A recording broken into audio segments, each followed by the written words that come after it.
नमस्कार साथियों, आप लोगों को स्वागत है गश की इस बायो क्लासेस में। और हम आज पढ़ेंगे थैलेसीमिया के बारे में।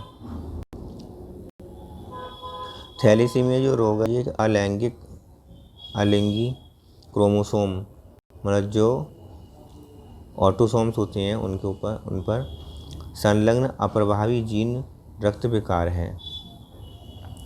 तो जो ऑटोसोम जो जीन होते हैं, क्रोमोसोम ऑटोसोम्स जो होते हैं उन पर पाए जाने वाले जीन का विकार है जो अप्रभावी जीन हो जाते हैं, मतलब उनके ऊपर कोई उत्परिवर्तन हो जाते हैं, जीन में उत्परिवर्तन हो जाते हैं जिनके कारण अप्रभावी विकार उत्पन्न हो जाते हैं।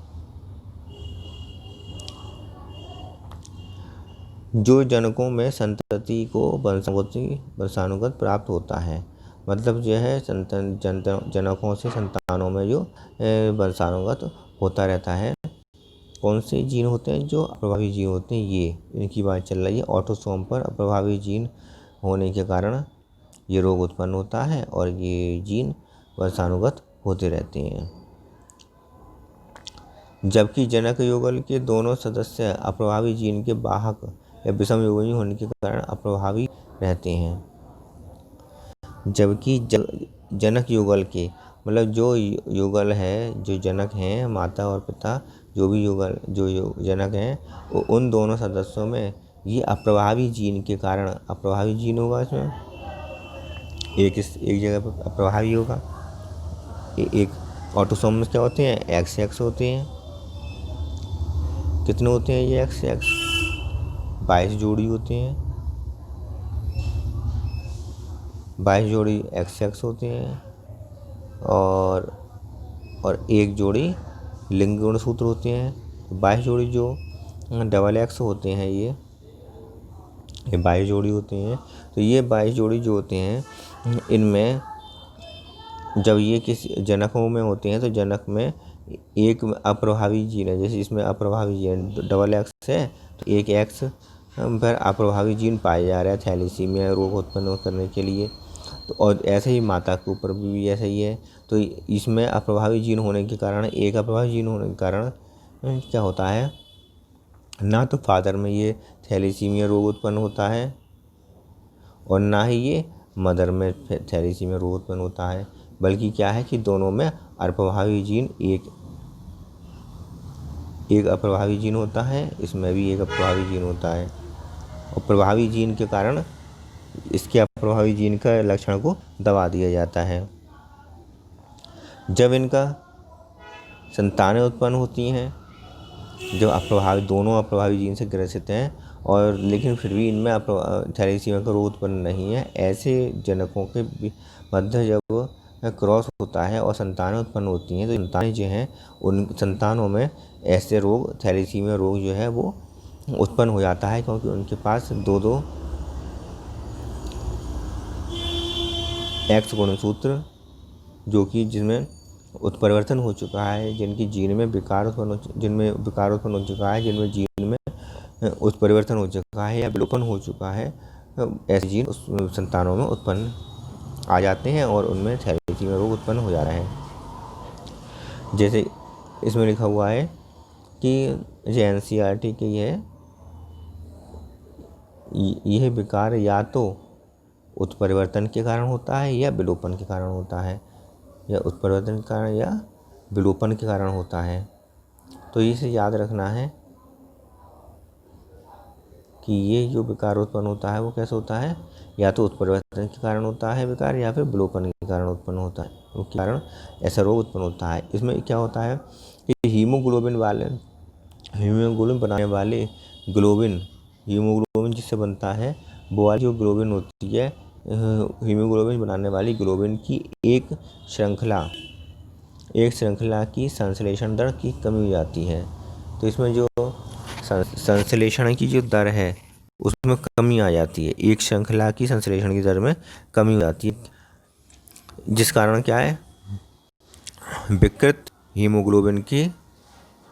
हीमोग्लोबिन का संश्लेषण होता है। ठीक है, तो इसमें मुख्य बात क्या है कि ये अलिंग क्रोमोसोम पर पाया जाता है अप्रभावी जीन के कारण अप्रभावी जीन रक्त विकार है ये, और यह जो है युगल के दोनों सदस्यों में अप्रभावी जीन वाहक होने के कारण दोनों में अप्रभावी जीन, इस रोग के दोनों अप्रभावी जीन होते हैं, तभी ये संतानों में उत्पन्न होता है। और अप्रभावी जीन के कारण जो जनक होते हैं वो वाहक का कार्य करते हैं, और ये रोग जो है उत्परिवर्तन, जीन में उत्परिवर्तन या विलोपन के कारण होता है। नेक्स्ट पॉइंट ये याद रखना है कि हीमोग्लोबिन को बनाने वाली जो ग्लोबिन की एक श्रृंखला की संश्लेषण दर में कमी आ जाती है इस रोग में, जिसके कारण क्या होता है कि हीमोग्लोबिन जो है विकृत हीमोग्लोबिन का निर्माण होता है। यही इस थैलेसीमिया रोग है, विकृत हीमोग्लोबिन का संश्लेषण होता है और एनीमिया हो जाता है।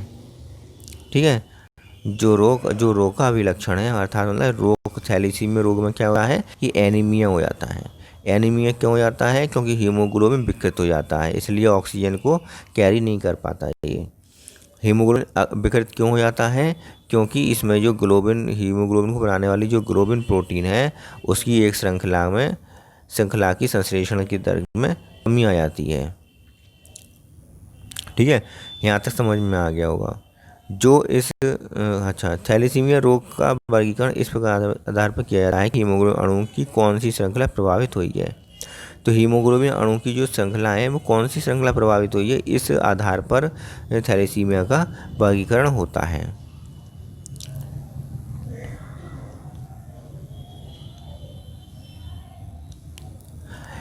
जैसे कि यदि AIDS thalassaemia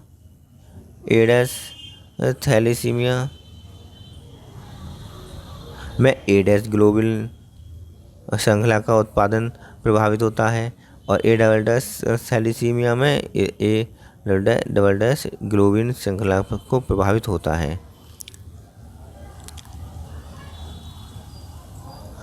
AIDS thalassaemia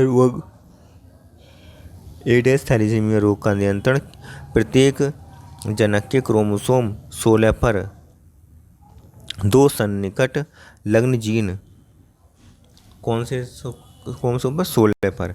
chromosome 16 number का जो क्रोमोसोम होता है, जनक का जो 16 नंबर क्रोमोसोम है, उस पर 2 सन्निकट लग्न जीन HAB1 तथा HAB2 द्वारा नियंत्रित होता है। किनके द्वारा नियंत्रित होता है? HAB1 तथा HAB2 द्वारा नियंत्रित होता है। और 16 नंबर क्रोमोसोम पर की बात चली, ए डैश थैलेसीमिया में 16 नंबर क्रोमोसोम पर 2 सन्निकट लग्न जीन, सन्निकट का मतलब क्या होता है? पास पास स्थित, 2 सन्निकट पास स्थित लग्न जीन ABA1 HBA1 तथा HBA2 द्वारा नियंत्रित होता है, तथा ये 4 विकल्पी एलील जीनों में से किसी एक या अधिक जीनों के उत्परिवर्तन या विलोपन के हट जाने के कारण होता है। ठीक है, तो ये 4 विकल्पी एलील दो बताए हैं, HBA1 तथा HBA2। तो HBA1 का जोड़ा होगा, HBA2 का जोड़ा होगा, तो ये 4 हो गए ना। तो 4 विकल्पी एलील में जीनों में से किसी एक में या अधिक जीनों में उत्परिवर्तन या विलोपन के कारण ये ऐसा लक्षण आता है थैलेसीमिया, या ऐसा लक्षण मतलब एनीमिया का लक्षण आने लगता है, जिससे अधिक जीन प्रभावित होंगे जितने अधिक जीन प्रभावित होंगे उतने ही कम मात्रा में अल्फा ग्लोबिन संश्लेषित होता है। ठीक है,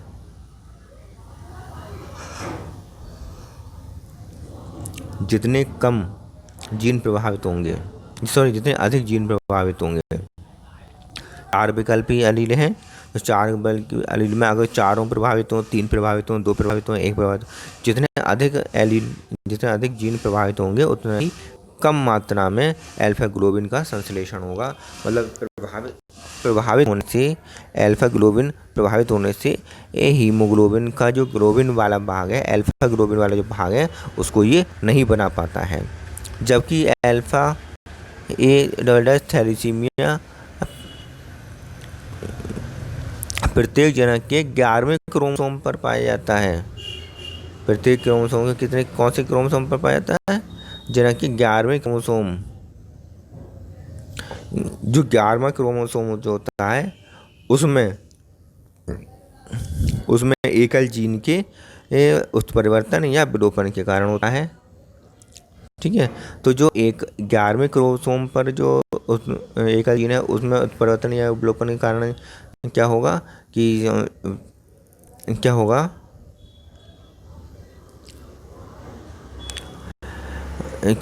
प्रोटीन जो है ग्लोबिन प्रोटीन जो कम बनेगी। ऐसे ही अगर A- वाला थैलेसीमिया है तो उसमें 16 नंबर क्रोमोसोम पर स्थित 2 सन्निकट जीन होते हैं HbA1 तथा HbA2 उनको द्वारा नियंत्रित होता है। उनमें अगर कोई विकृति आती है उत्परिवर्तन विलोपन हो जाता है तो इसमें क्या होगा कि जो अल्फा ग्लोबिन के संश्लेषण है वो बहुत कम हो जाएगा। जितने अधिक जीन उसमें चारों विकल्पी एलील में जितने अधिक एलील प्रभावित होंगे उतना कम ग्लोबिन को बनाएंगे, इसका संश्लेषण कम से कम संश्लेषण करेंगे, जिससे का एनीमिया का रोग उत्पन्न हो जाएगा। सही है। तो थैलेसीमिया 2 प्रकार का हो गया, alpha thalassemia, alpha double dash thalassemia हो गया 2 प्रकार का। तो ये बात आपकी समझ में आ गई होगी कि 11वें क्रोमोसोम पर जो बात होती है वो A डबल डैश थैलेसीमिया की बात होती है, और 16वें क्रोमोसोम पर जो बात होती है जीन में अवलोपन या उत्परिवर्तन होता है वो होता है हमारे A डैश थैलेसीमिया। इसके बाद आता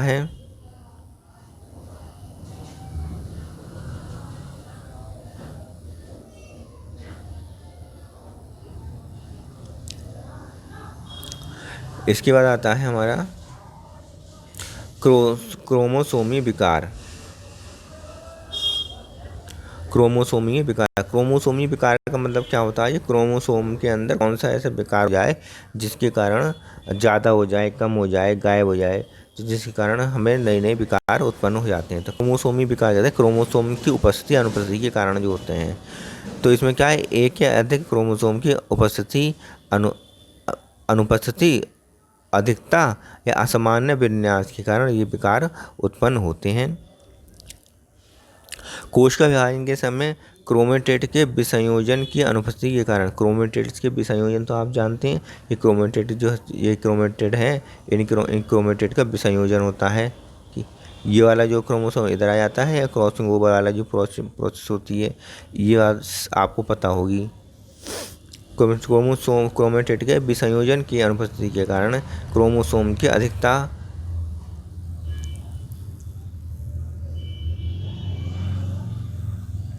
ये क्रोमोसोम है, इसमें क्रोमेटेड बनेंगे, इसके 2 बन गए, इसके भी 2 बन गए। इस तरह से चेंज क्रोमेटेड के विसंयोजन की अनुपस्थिति के कारण क्रोमोसोम की अधिकता या हानि हो जाती है। अगर क्रोमोसोम सही से नहीं जाएंगे तो या तो एक जगह पर अधिकता हो जाएगी और दूसरे पर जाने चाहिए थी तो वहाँ नहीं पहुँचेंगे तो हानि हो जाएगी। तो क्रोमोसोम की अधिकता या हानि हो जाती है जिसके कारण क्रोमेटेड के विसंयोजन की अनुपस्थिति के कारण। तो इसे हम क्या कहते हैं? इसे कहते हैं असुगुणिता या एन्यूप्लॉइडी। असुगुणिता या एन्यूप्लॉइडी कहते हैं।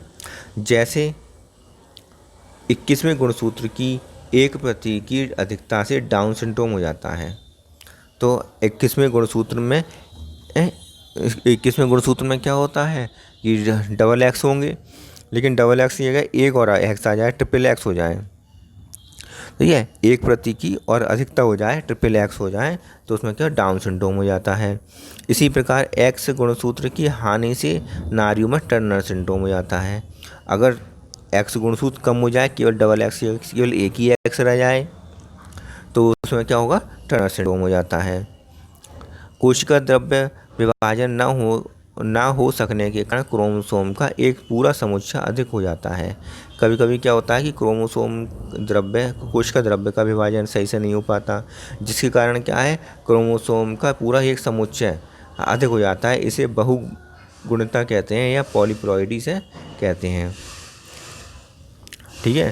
तो 21वें गुणसूत्र में अगर डबल एक्स के स्थान पर 3x आ जाते हैं, एक प्रति ज़्यादा आ जाती है, तो उसे डाउन सिंड्रोम कहते हैं। अगर किसी में ऐसा होता है कि डबल एक्स की जगह पर से एक एक्स गायब हो जाता है, हानि हो जाती है, तो केवल एक ही एक्स रह जाता है, तो उसे टर्नर सिंड्रोम कहते हैं। और यदि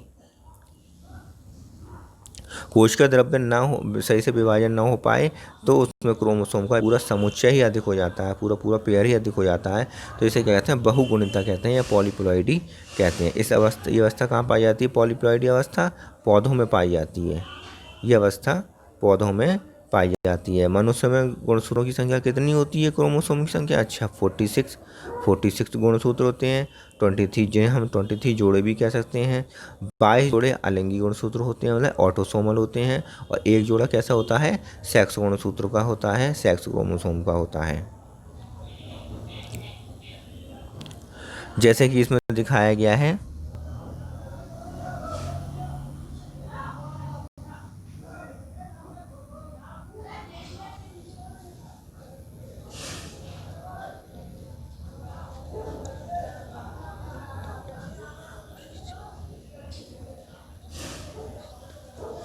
यहाँ पर देखिए 3x एक साथ आ गए हैं।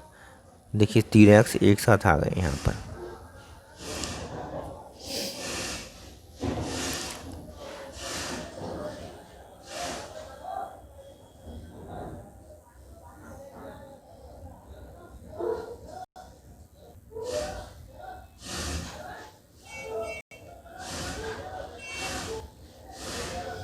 सही है। तो इसमें कितने आ गए हैं?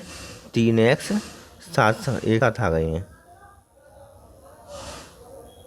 डाउन सिंड्रोम में 21वें गुणसूत्र की प्रति जाती है, 21वें गुणसूत्र की प्रति हो रही है। देखिए इसमें प्रति हो रही है 21वें गुणसूत्र, ये 3 गुणसूत्र एक साथ आ गए हैं और डबल एक्स होना चाहिए थे यहाँ पर, और ट्रिपल एक्स आ गए हैं। तो ये डाउन सिंड्रोम को दिखाया गया है। और उसमें क्या क्या होता है कि माथा चौड़ा चपटा हो जाता है, बड़ी बड़ी झुर्रीदार जीभ हो जाती है, जन्मजात हृदय रोग होने लगते हैं, हथेली में की क्रीज बनने लगती है, सिकुड़न आ जाती है इनमें, ठीक है। अंगुलियों के सिरों पर अनेक लूप बनने लगते हैं। सिर का चपटा या पिछला भाग, पिछला भाग जो चपटा हो जाता है, डाउन सिंड्रोम के एक कारण है ये। कभी कभी बिरले ही सही, कभी कभी क्या होता है, व्यक्ति में क्रोमोसोम का एक अतिरिक्त जोड़ा शामिल हो जाता है, और कभी कभी एक जोड़े क्रोमोसोम की कमी हो जाती है। कभी कभी तो पूरा एक जोड़ा ही शामिल हो जाता है, तो 4 बन जाते हैं, और कभी कभी जोड़ा ही गायब हो जाता है, कमी हो जाती है। तो इस स्थितियों में अगर एक जोड़ा शामिल हो जाता है तो ये अधिक सूत्रता, दो हो जाते हैं, टेट्रासोमी हो जाती है। 4 क्रोमोसोम हो जाते हैं, 2 क्रोमोसोम की जगह 4 हो जाते हैं क्रोमोसोम, एक जोड़ा ज़्यादा आ जाता है, टेट्रासोमी कहेंगे, या अधिक सूत्री कहेंगे इस कंडीशन को। यदि जोड़ा गायब हो जाता है, कमी हो जाती है, तो द्विन्यून सूत्र कहते हैं। दो गुणसूत्र की कमी हो गई, या नलसोमी कहते हैं, मतलब कोई गुणसूत्र उस जगह पर जिस नंबर पर डबल एक्स होने चाहिए थे, वो डबल एक्स पूरा का पूरा जोड़ा ही गायब हो गया, तो नलसोमी कहते हैं इसे। नलसोमी या द्विन्यून सूत्री, 2 गुणसूत्र की कमी हो जाए या दो गुणसूत्र अधिक आ जाए, तो 2 गुणसूत्र अधिक आ जाते हैं तो टेट्रासोमी, और 2 गुणसूत्र कम हो जाते हैं तो नलसोमी। सही है, कहा जाता है। ऐसी स्थिति के प्रभाव से व्यक्ति में गंभीर रोग उत्पन्न हो जाते हैं, और क्रोमोसोमीय विकारों का उदाहरण Down syndrome, Turner syndrome, Klinefelter syndrome है। ये सिंड्रोम इसमें होते हैं। अब देखो एक एक करके हम सिंड्रोम के बारे में पढ़ लेते हैं। सिंड्रोम क्या कहते हैं? सिंड्रोम का मतलब क्या होता है, और रोग का मतलब क्या होता है? रोग होता है किसी एक प्रकार का रोग हो तो उसे रोग कहते हैं। सिंड्रोम कहते हैं बहुत सारे रोग में बहुत सारे विकारों का जो बहुत सारे जिसमें विकार होते हैं वो सारे सिंड्रोम कहलाते हैं। जैसे डाउन सिंड्रोम है, तो डाउन सिंड्रोम में अगर एक गुणसूत्र, जो 21वें गुणसूत्र में एक अतिरिक्त प्रति आ जाती है, तो 21वें गुणसूत्र में त्रिसूत्रता हो जाती है और 3 गुणसूत्र बन जाते हैं। तो इसमें जो रोग होंगे बहुत सारे होंगे, कई कई प्रकार के इसमें सिम्टम्स दिखाई देंगे, कोई एक सिम्टम्स दिखाई नहीं देगा, बहुत सारे सिम्टम्स दिखाई देते हैं सिंड्रोम में। तो डाउन सिंड्रोम में क्या होता है कि 21वां जो गुणसूत्र होता है, 21वें गुणसूत्र में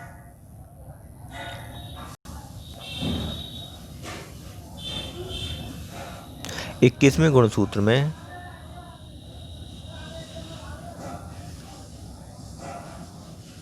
एक गुणसूत्र एक क्रोम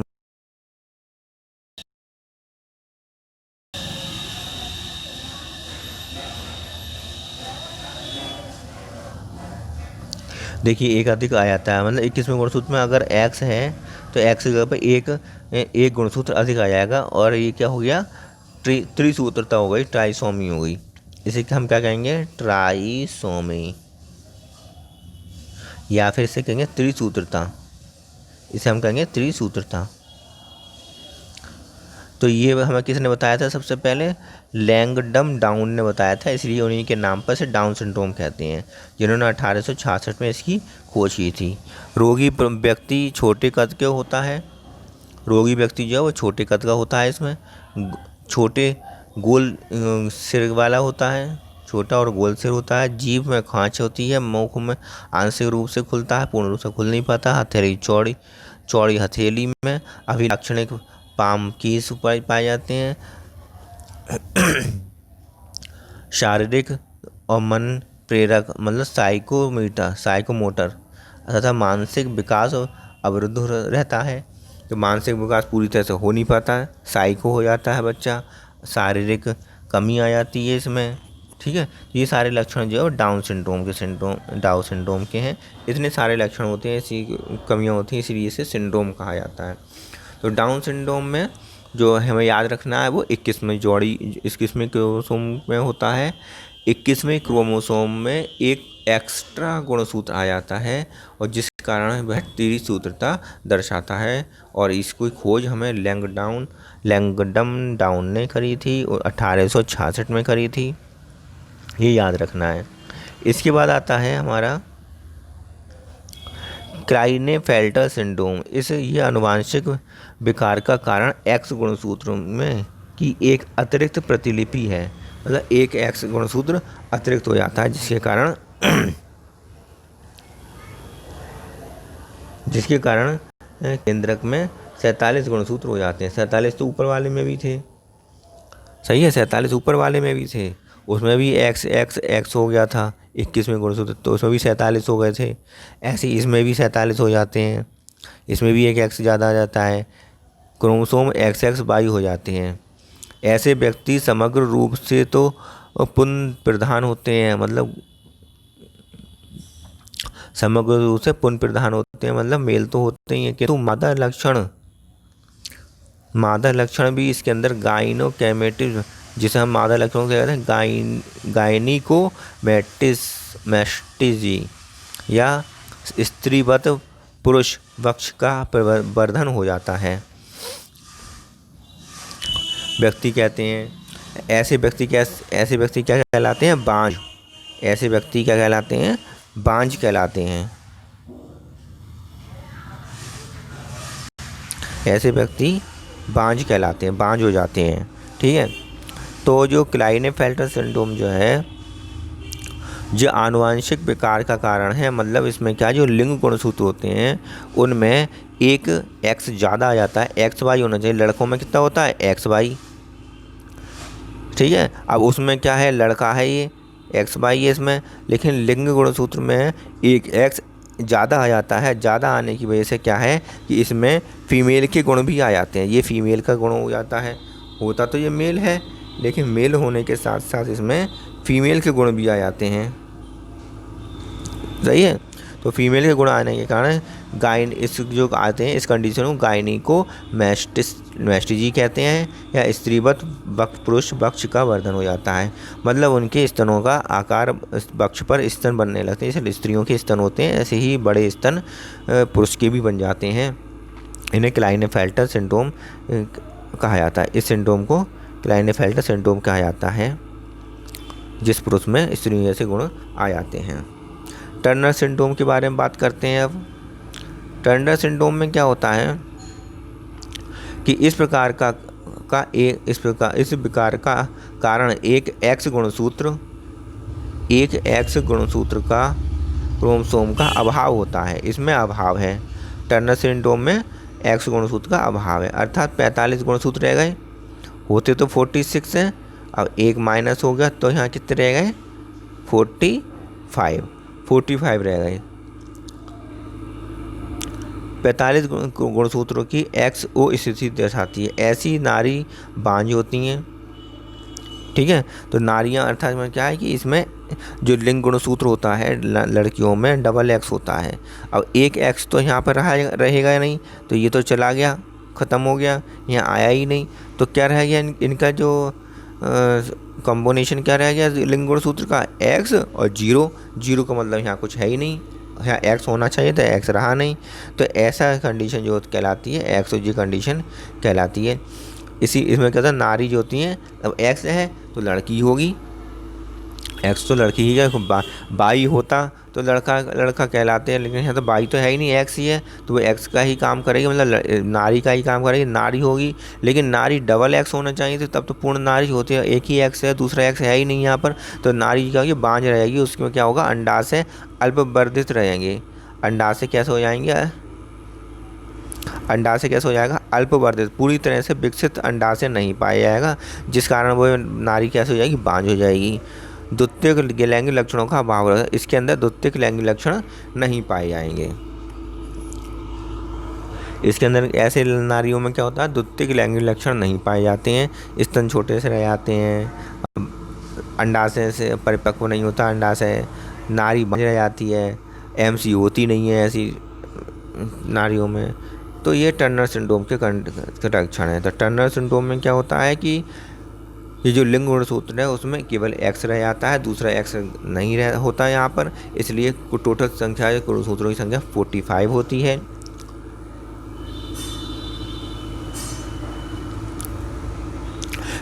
क्लाइनेफेल्टर सिंड्रोम में क्या होता है कि X जो लिंग गुणसूत्र है XY, उनमें एक X ज़्यादा आ जाता है, जिसकी वजह से क्या होता है कि जो लड़का है उसके अंदर स्त्रियों के गुण आ जाते हैं, गायनेकोमैस्टेमिक कंडीशन आ जाती है। स्त्रियों के गुण आ जाने के कारण इसमें छाती पर, वक्ष पर स्तनों का विकास हो जाता है। और गुणसूत्रों की संख्या कितनी आएगी, 47, क्योंकि इसमें एक अधिक बड़ा है तो 47, और टर्नर सिंड्रोम में एक कम हो जाता है, इसलिए 45। ठीक है, इस पर आता है और इसे हमने पहले समझाया था। डाउन सिंड्रोम में क्या होता है कि 21वां जोड़ी जो होता है गुणसूत्र होता है, उसमें जो उसको खोज इन्होंने करी, गिलैंगडम डाउन करी थी और 1866 में खोज करी थी। 21वें जोड़ी में एक X गुणसूत्र और अधिक आ जाता है, तो 21वें जोड़े पर जो होता है वो त्रिसूता हो जाती है और फिर X बन जाते हैं। तो एक गुणसूत्र अधिक आने के कारण इसमें भी गुणसूत्रों की संख्या 47 हो जाती है। उम्मीद करता हूँ मेरा समझाया हुआ आज आपको समझ में आ गया होगा। जैसे डाउन सिंड्रोम, क्लाइनेफेल्टर सिंड्रोम और टर्नर सिंड्रोम आपको समझ में आ गए होंगे। थैलेसीमिया भी समझ में आ गया होगा। तो आज का वीडियो यहीं समाप्त करते हैं और नेक्स्ट वीडियो में मिलेंगे। अगर आप हमारे इस चैनल पर पहली बार आए हैं तो सब्सक्राइब कर लें और घंटी ज़रूर दबा दें। और अगर आप आ चुके हैं तो कोई अच्छी बात है, अपने हमारे वीडियो को लाइक करिए, शेयर करिए, और जितनी भी वीडियो आप देखा करें रोज़ाना आप लाइक ज़रूर कर दिया करें, शेयर ज़रूर कर दिया करें अपने साथियों के साथ, और सब्सक्राइब तो कर लें, अपने साथियों से सब्सक्राइब करवाएं हमारे चैनल को। नेक्स्ट वीडियो में मिलते हैं। अब हम आपसे नेक्स्ट वीडियो में मिलते हैं।